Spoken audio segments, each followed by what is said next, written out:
Assalamualaikum warahmatullahi wabarakatuh. Selamat pagi anak-anak semua.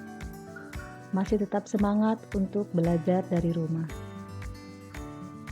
Hari ini Ibu akan menjelaskan tentang sistem pernapasan pada manusia.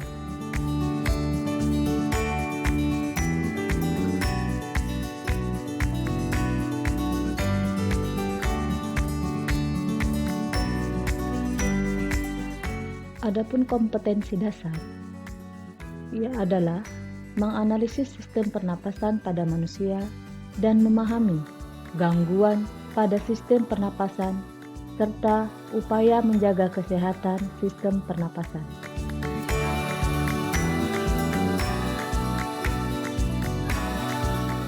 Adapun tujuan pembelajaran, siswa dapat menjelaskan pengertian bernapas dan respirasi, mendeskripsikan organ dan proses respirasi manusia, menjelaskan proses inspirasi dan ekspirasi, kemudian dapat mengetahui perbedaan pernapasan dada dan pernapasan perut. Pernapasan atau respirasi adalah proses keluarnya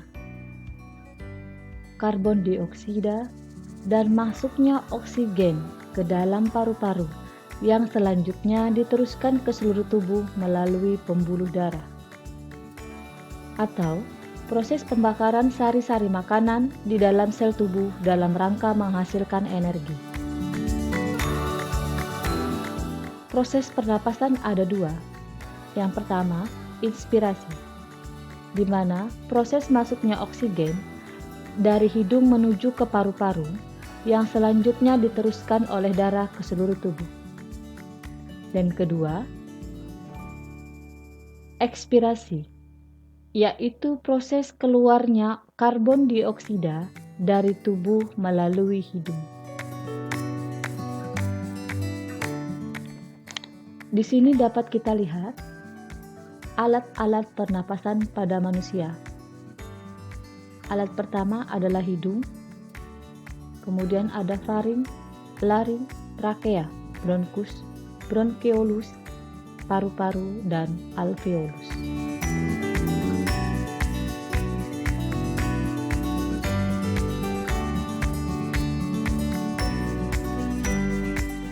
Satu, hidung. Hidung merupakan tempat pertama kali masuknya udara, di mana terdapat rambut-rambut yang berfungsi untuk menyaring debu dan kotoran, dan terdapat lendir yang berfungsi untuk mengatur suhu udara pernapasan.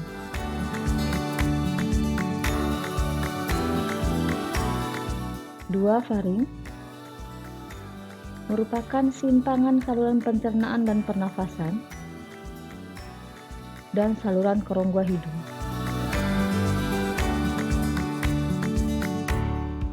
Pada tekak terdapat epiglotis yang berfungsi mengatur agar makanan tidak masuk ke saluran pernapasan.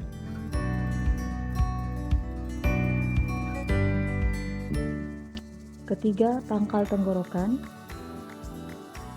Pada bagian ini terdapat pita suara yang memberikan berbagai macam warna suara pada manusia. Batang tenggorokan yang terdiri dari cincin kartilago berbentuk huruf C berupa tulang rawan dan menghasilkan lendir untuk melapisi dinding sel.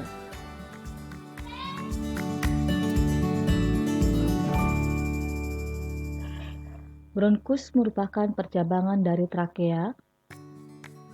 Selanjutnya ada bronkeolus, percabangan dari bronkus yang berujung pada saluran alveolus.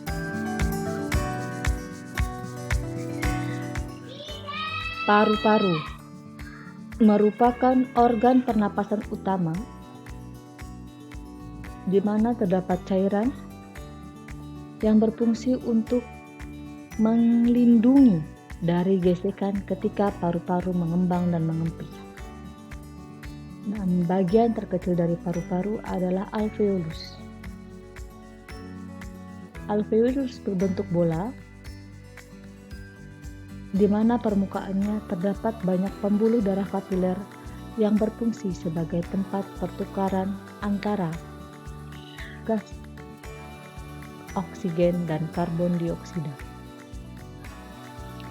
Berikut adalah video singkat tentang proses respirasi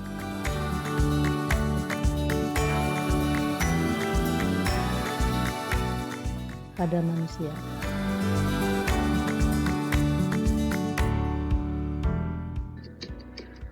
Pada saat bernapas, molekul oksigen akan masuk melewati lubang hidung dan akan menuju paru-paru, melewati paring, kemudian trakea, dan akan diteruskan ke paru-paru melewati bronkus.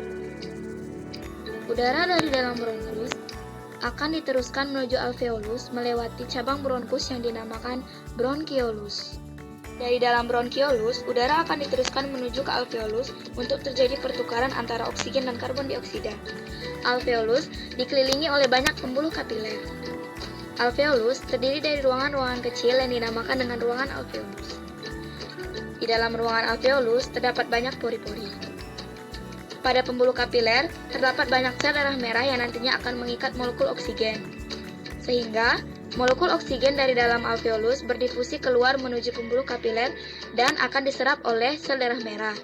Sehingga sel darah merah yang tadinya berwarna keunguan akan berubah warna menjadi merah karena adanya kandungan oksigen. Oksigen selanjutnya diedarkan ke seluruh tubuh oleh sel darah merah melewati pembuluh-pembuluh darah. Sedangkan molekul karbon dioksida akan berdifusi ke dalam alveolus dan akan berkumpul di dalam ruangan alveolus. Kemudian, karbon dioksida akan dikeluarkan keluar tubuh melewati cabang bronkus yaitu bronkiolus, kemudian melewati bronkus,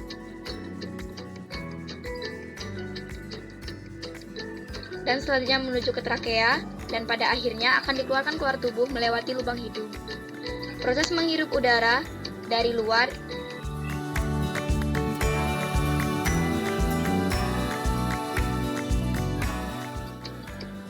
pada saat bernapas, molekul oksigen akan masuk melewati lubang hidung dan akan menuju paru-paru, melewati paring, kemudian trakea, dan akan diteruskan ke paru-paru melewati bronkus.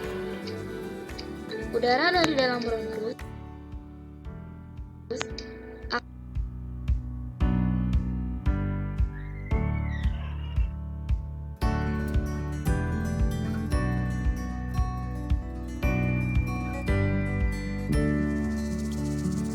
Mekanisme pernapasan. Pernapasan dibagi menjadi dua, ada pernapasan dada dan ada pernapasan perut. Inspirasi, di mana otot antar tulang rusuk dan tulang dada berkontraksi, sehingga volume rongga dada membesar, tekanan dalam rongga dada mengecil, sehingga menyebabkan udara luar masuk ke dalam paru-paru. Ekspirasi, otot antar tulang rusuk dan tulang dada relaksasi, volume rongga dada mengecil, sehingga menyebabkan rongga dada membesar dan menyebabkan udara bergerak keluar dari paru-paru.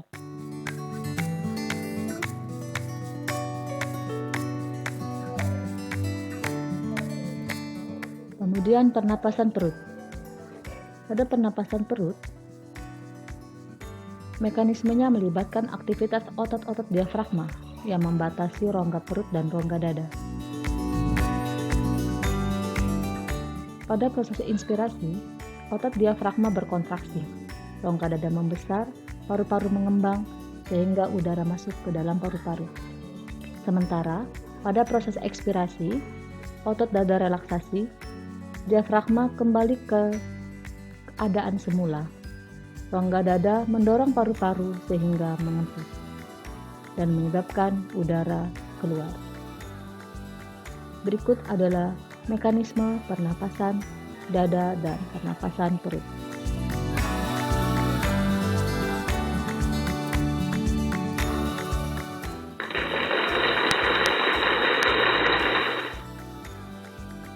Terima kasih atas perhatiannya. Tetap semangat belajar di rumah untuk anak-anak semua. Jaga kesehatan, jaga kebersihan, jangan lupa memakai masker, dan selalu mencuci tangan untuk mencegah penyebaran COVID-19. Assalamualaikum warahmatullahi wabarakatuh.